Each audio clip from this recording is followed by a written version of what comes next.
Hey guys, Alex Cooper here, Coop Scoop for the week. That was terrible.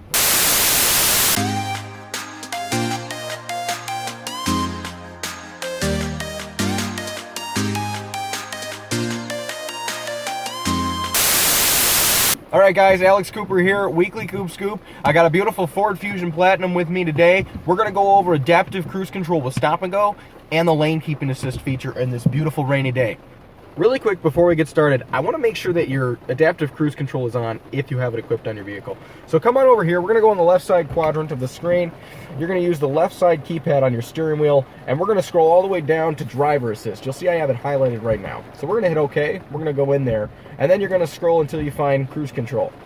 So I've got it highlighted right now, I'm going to hit OK. And you just want to make sure that you've got it on adaptive, not normal. If you have it on normal, your cruise control is going to act like an old style cruise control and just keep you at the same speed. Once we change it to adaptive, it's going to open up all these other features that they have. Alright, the next setting we want to make sure is on is lane keeping assist. So, as long as lane keeping assist is on in your settings, we come over here, we go to the left stalk on a Fusion. Alright, there's a button right on the end. I'm going to hit that button, and this is going to pop up on my screen. Those little arrows on the left and the right side are meaning that it's in aid mode, which means that if I start to go out of my lane, it's actually going to bring me back in. And we'll show you a little bit of that later.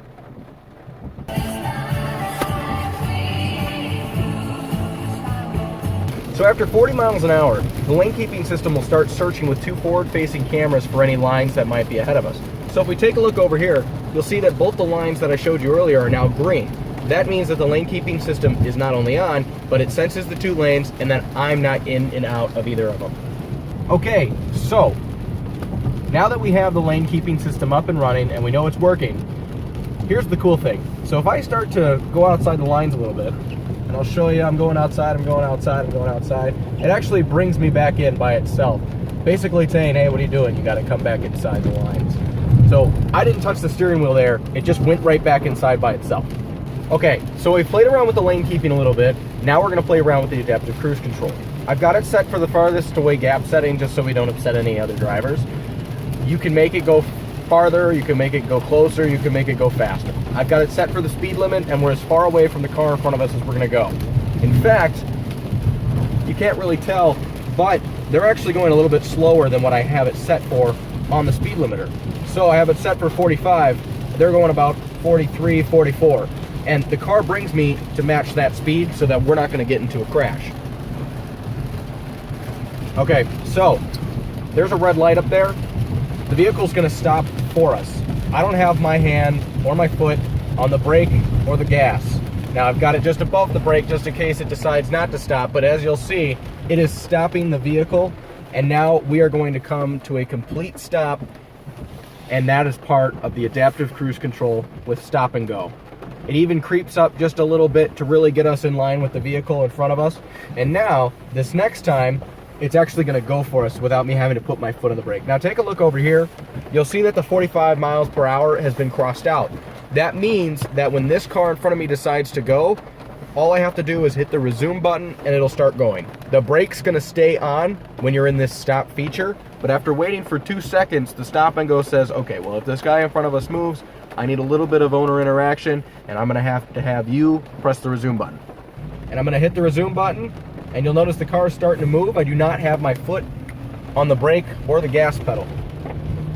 She starts out at a nice, slow pace. She's going to get up to speed with where we need to be. Might even save you some gas money.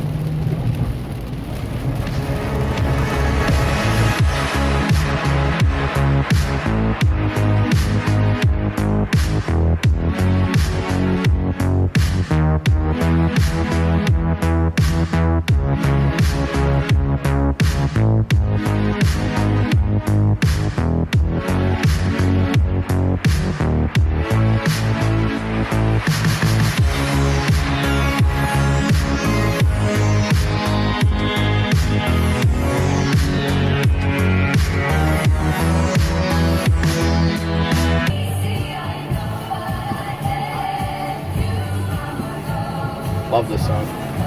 All right, guys, so that's your weekly Coop Scoop for the day. Now, I just want to mention, I told you that my foot was still hovering above the brake. I just wanted to show you how it works. These are driver assist tools. These aren't meant to drive the car for you.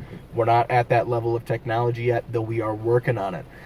You don't want to just trust the vehicle. You want to use you and the vehicle together to create harmony. All right, guys. We'll see you next week. Don't forget to like, subscribe to our page, and I guess now check us out on YouTube. We'll see you guys later.